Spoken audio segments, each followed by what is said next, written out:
কোনো জোটের সাথে, কোনো দলের সাথে, কোনো যুগপৎ আন্দোলনে এনসিপি যাবে না। অনেক কথা ছড়াচ্ছে বাজারে, এনসিপি কোনো একটি জোটে যাচ্ছে অমুক দলের সাথে তমুক দলের সাথে। আমি আপনাদেরকে স্পষ্ট করে বলতে চাই, এনসিপি কোনো জোটে যাবে না।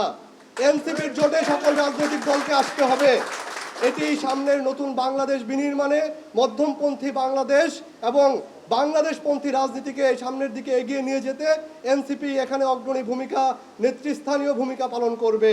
এই রক্তের উপর দিয়ে, গণ অভ্যুত্থানের উপর দিয়ে যে নতুন বাংলাদেশের স্বপ্ন আমরা দেখেছি, সেই নতুন বাংলাদেশের যাত্রার দিকে, গণতান্ত্রিক অভিযাত্রায় আমরা যদি অগ্রসর হতে চাই, আমাদেরকে মৌলিক সংস্কার বাস্তবায়নের মধ্য দিয়েই অগ্রসর হতে হবে। জুলাই সনদের পূর্ণাঙ্গ বাস্তবায়নের মধ্য দিয়েই আমাদেরকে সেই জায়গায় পৌঁছতে হবে। আমরাও নির্বাচন চাই, সেই নির্বাচন অবশ্যই গণপরিষদ নির্বাচন হতে হবে। যেই গণপরিষদ নির্বাচনের মাধ্যমে আমরা এই জুলাই সনদকে একটি টেকসই অবস্থায় নিয়ে যেতে সক্ষম হব। আপনারা অনেকগুলো উপায়ের কথা ইতোমধ্যেই শুনেছেন কিভাবে এই জুলাই সনদকে আমরা বাস্তবায়ন করতে পারি।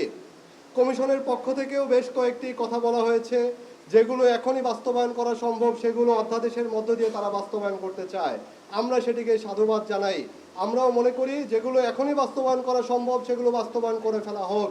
কিন্তু যে বিষয়গুলো সংবিধানকে স্পর্শ করে, যেই বিষয়গুলো সংবিধানের ক্যারেক্টারকে চেঞ্জ করে, আপনারা খেয়াল করে দেখবেন পুরো জুলাই সনদে প্রায় 84টি বিষয়কে নিয়ে আসা হয়েছে, যার মধ্যে এমন কিছু বিষয় আছে যা সংবিধানের ক্যারেক্টারকে বদলে ফেলে, সংবিধানের নেচারকে বদলে ফেলে, সংবিধানের বেসিক স্ট্রাকচারকে বদলে ফেলে।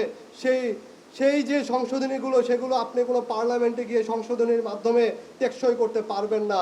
পঞ্চম সংশোধনীকে আমরা দেখেছি, অষ্টম সংশোধনীকেও আমরা দেখেছি। এই সংশোধনীগুলো পরবর্তীতে কোর্ট বাতিল বলে রায় দিয়েছে। একইভাবে যেখানে আমাদের এখন এক কক্ষ বিশিষ্ট পার্লামেন্ট আছে, আমরা দ্বিকক্ষ বিশিষ্ট পার্লামেন্টের দিকে যখন যাব, পুরো সংবিধানের নেচার চেঞ্জ হয়ে যাবে, ক্যারেক্টার চেঞ্জ হয়ে যাবে। এটিকে পরবর্তীতে যে কোনো সময় কোর্টে চ্যালেঞ্জ করা যাবে।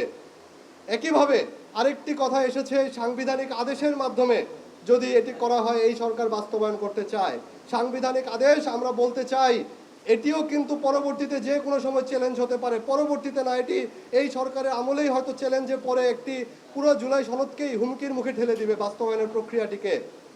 এবং একই সাথে আমরা মনে করি এই ধরনের কোনো কিছু আবার সামরিক শাসন ডেকে আনবে কিনা, সেই বিষয়েও আমাদের যথেষ্ট শঙ্কার জায়গা রয়েছে।